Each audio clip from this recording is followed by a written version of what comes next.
pardon, je crois que je suis tombé malade. Ça m'arrive rarement, mais bon, pour une fois. Après tout, ça peut arriver à tout le monde. Ça peut m'arriver, ça peut vous arriver, ça peut arriver aux animaux, aux plantes. Mais attendez... Et est-ce que les bactéries peuvent-elles tomber malades? Alors, bienvenue dans cette vidéo. Aujourd'hui, nous allons voir tellement de choses. Est-ce que les bactéries peuvent-elles tomber malades? Et est-ce qu'on peut... tomber malade pour guérir? Et nous allons voir une nouvelle arme révolutionnaire que pourront bientôt utiliser les médecins. Et attention, il s'agira d'une arme extrêmement précise. Déjà, il faut comprendre ce qu'est un virus. Un virus, c'est quelque chose qui va essayer de rentrer partout, dans toutes sortes de cellules. Parce que s'il ne rentre pas dans une cellule, il ne peut pas survivre et il ne peut pas se répliquer. Bref, un virus, ça veut rentrer quelque part. Bien sûr, ça peut vouloir rentrer dans nos cellules, mais une découverte surprenante a été faite durant la Seconde Guerre mondiale. Durant la Seconde Guerre mondiale, une épidémie de dysenterie hémorragique faisait rage. Félix Derel, un microbiologiste, a été envoyé sur place pour comprendre et résoudre le problème. Là, accrochez-vous bien, il a mis en culture les bactéries qui donnaient cette maladie. En voulant, entre guillemets, alimenter le milieu, il a rajouté des éléments qui avaient été filtrés, pour être sûr qu'ils ne soient pas contaminés, qu'ils ne contiennent pas autre chose. Qu'est-ce qui s'est passé? Toute la culture est décédée. Pourquoi? Car les virus, en fait, ont résisté à la méthode de filtration. Et sans le vouloir, il avait apporté des virus. Et ces virus ont été capables de tuer les bactéries. Et voilà la découverte des bactériophages. Mais qu'est-ce que sont ces bactériophages? Déjà, étymologiquement, simplement, phage, c'est manger. Par exemple, l'œsophage, qui porte l'alimentation. Imaginez une seringue, par exemple pour les vaccins. Eh bien le virus c'est pareil, il a une forme cylindrique et il a un système qui lui permet de s'injecter dans la cellule. Enfin, plus particulièrement, d'infecter du matériel génétique. Toutes les cellules ont des récepteurs particuliers à la surface. Ces récepteurs fonctionnent un peu comme une serrure. Et qu'est-ce que font les bactériophages? Les cellules, comme les bactéries, ont des serrures spéciales. Et les bactériophages ont la clé qui permet d'ouvrir cette porte. Seulement cette porte.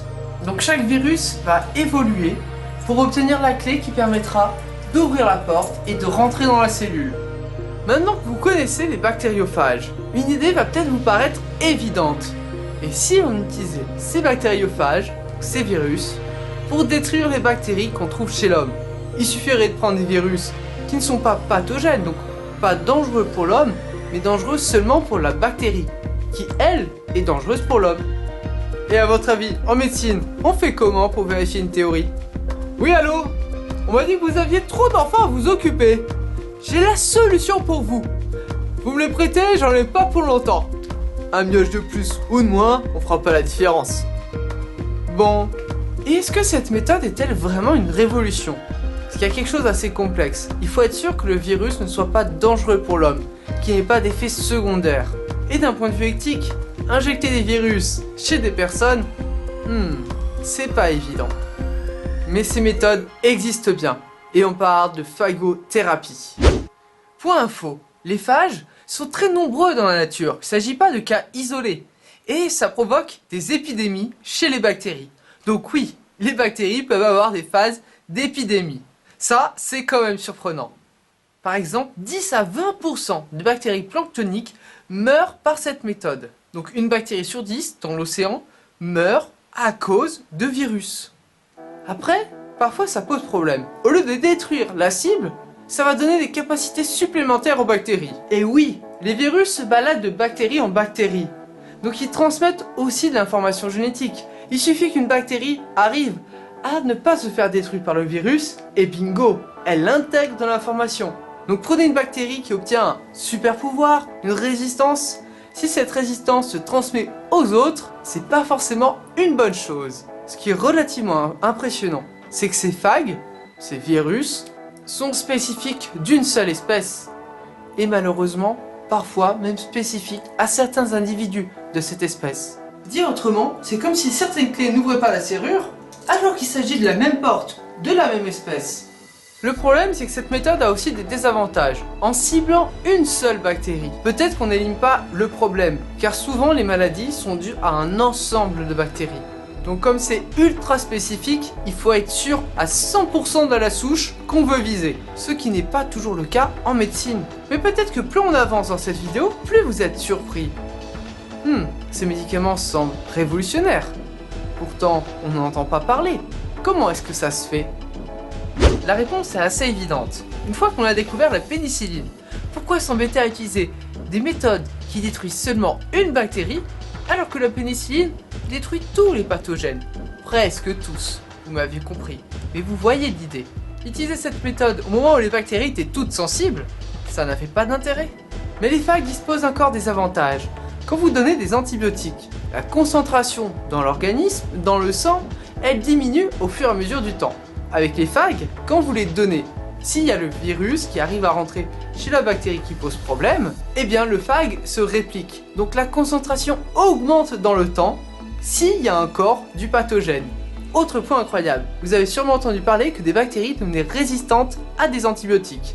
Elles formaient comme une sorte de protection, de cape, pour empêcher que l'antibiotique rentre.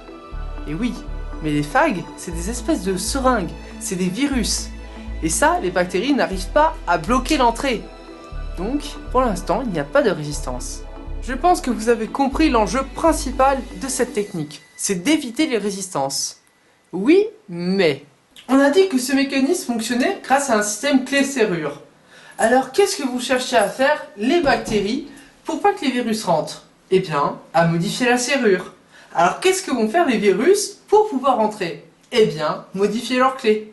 Donc vous voyez le jeu qui va se mettre en place, ou qui pourrait se mettre en place. Il s'agirait aux bactéries de vouloir modifier le plus rapidement la serrure, et aux virus de s'adapter le plus rapidement. Bref, il s'agirait d'une véritable course à l'armement. Mais qu'est-ce qu'on peut en retenir de tout ça? Eh bien, face à la progression de l'antibiorésistance, ces traitements seraient peut-être un moyen infaillible, ou non, de vaincre ce problème, et peut-être un traitement que dans le futur on entendra beaucoup plus parler. En tout cas, j'espère que cette vidéo vous aura plu, que vous avez pris autant de plaisir que moi à découvrir ce sujet, méconnu mais passionnant. Et sur ce, je vous dis à la prochaine. C'était Francis Boyer de la chaîne Voir Autrement.